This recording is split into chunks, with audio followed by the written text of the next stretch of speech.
5,000 years ago, the first stone was laid. 4,500 years ago, the Great Pyramid rose. 3,000 years ago, the pharaohs were entombed in the Valley of the Kings. 2,000 years ago, Cleopatra died and Rome swallowed the Nile. 1,500 years ago, something changed in the blood of Egypt that no one noticed at the time, and that would take modern science, reading the DNA of mummies, to finally uncover. Because when scientists compared the genomes of ancient Egyptians to the people living along the Nile today, they found that the two are not the same. Not exactly. And the single result that stunned them tells the story of a change so slow and so quiet that it unfolded across 1,000 years, hidden inside the most famous civilization on Earth. Let me walk you down the timeline, era by era, all the way from the first pharaoh to the person selling tea in Cairo tonight. Because this is not a story about one moment. It's a story about deep time and about what the Nile remembers. Here's the thing about DNA. It doesn't read hieroglyphs, and it doesn't bow to pharaohs. It only keeps a ledger, who had children with whom, generation after generation, for 5,000 years. And when you finally open that ledger and lay the ancient pages beside the modern ones, you can see, in the numbers, a change that no monument ever recorded. So let's count the years down and watch it happen. Begin at the top of the timeline, roughly 5,000 years ago, at the very dawn of dynastic Egypt.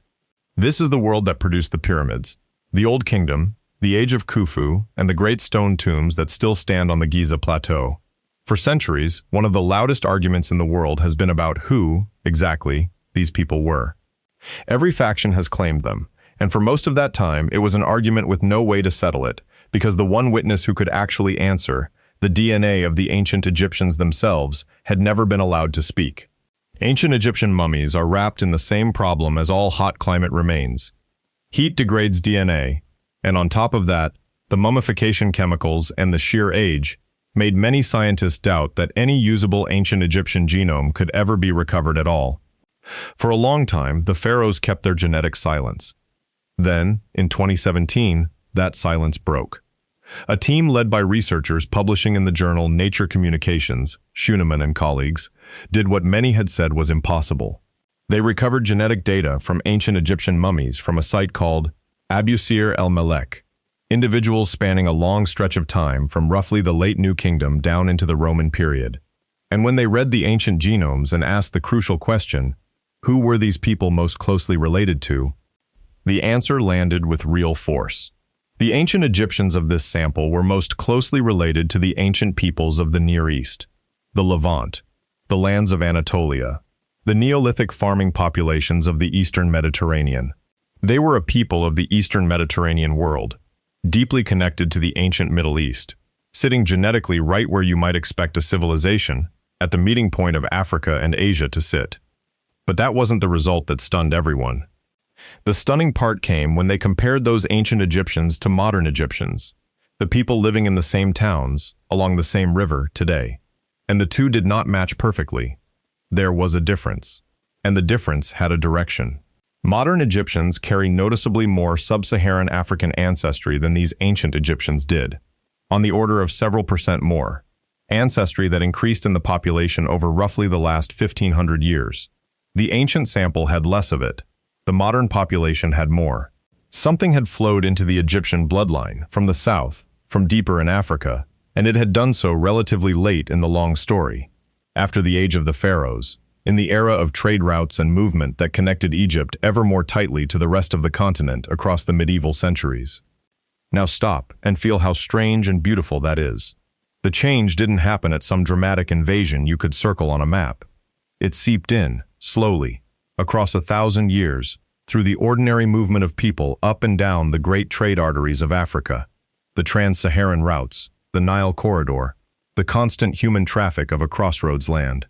No chronicle announced it, no pharaoh decreed it. It was simply the accumulated result of 1 million individual lives, and it was invisible to everyone who lived through it. It took a machine reading a mummy's genome 3,000 years later to make it visible at all. That is the quiet power of this science. It can see the slow tides of humanity that are far too gradual for any single human being to notice. Let's keep counting down the timeline, because the story got even sharper very recently. If watching deep history resolve into hard numbers like this is your kind of thing, then subscribe. Not for the algorithm, Because every ancient people has a genetic story hidden under the monuments, and most of them are stranger than the legends carved on the walls. There's much more of this here, and you'll want to be around for the next one. In 2025, science reached even further back than the 2017 study had managed, all the way to the age of the pyramids themselves. Researchers recovered and sequenced a whole genome from an individual buried at a site called Nuwayrat, a man who lived around the time of the Old Kingdom, right around when the Great Pyramids were being raised. This was the deepest, most complete look yet into the genetics of Egypt at its very foundation.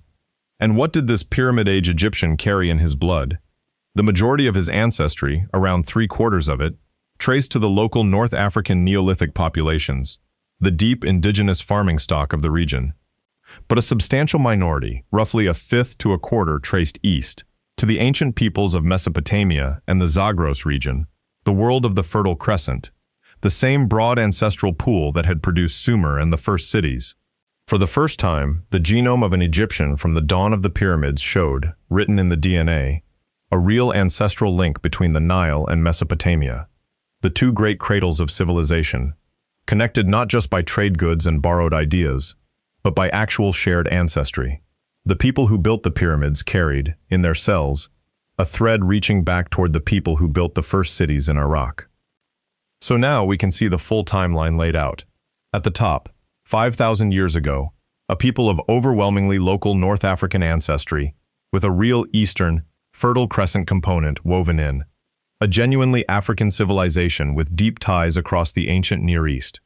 Through the age of pharaohs and into the Roman era, a population still most closely related to the ancient Near East and Eastern Mediterranean, still carrying that deep North African foundation. And then, in the last 1,500 years, after the pharaohs, after Rome, through the medieval and Islamic centuries, a gradual increase in Sub-Saharan African ancestry, flowing up from the south through the arteries of trade and migration, until you arrive at the modern Egyptian, who is the sum of all of it. The local African bedrock, the ancient Near Eastern thread, and the later Southern African contribution, layered, in that order, across 5,000 years. Here's what makes this a genuinely honest and important story, and not just a piece of ammunition for anyone's argument.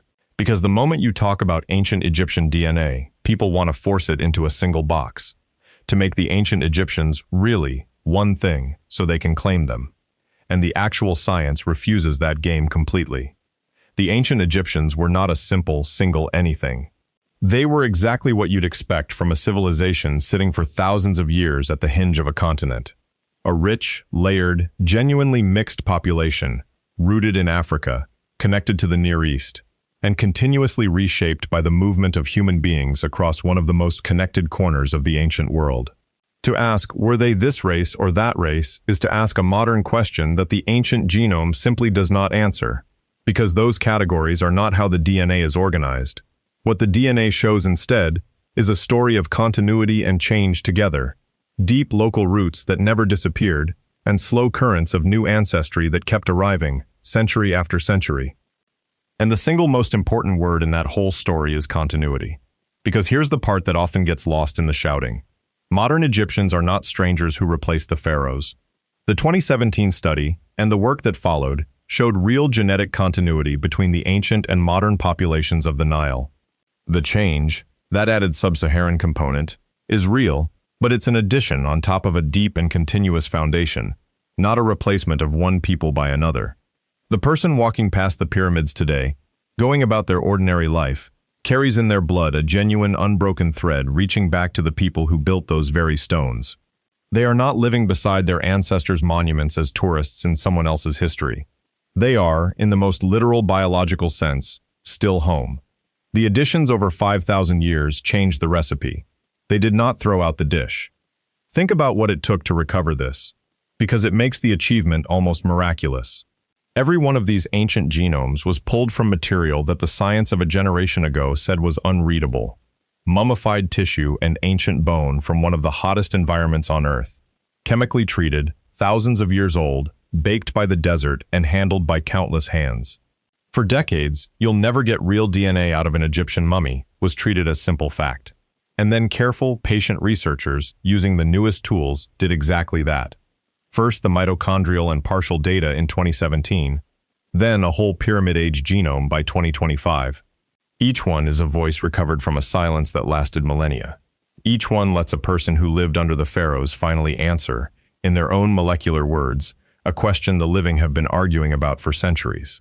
So what's the takeaway when the mummies finally speak? It's this. The ancient Egyptians were a deeply African people with ancient roots along the Nile, and real, measurable connections reaching east into the cradle of the first cities.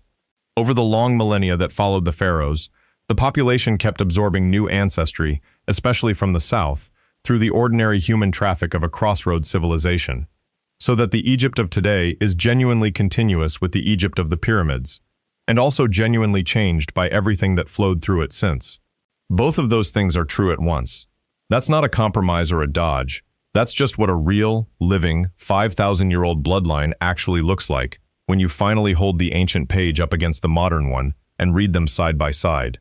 That's the thing about DNA. It doesn't take sides in the arguments the living have about the dead.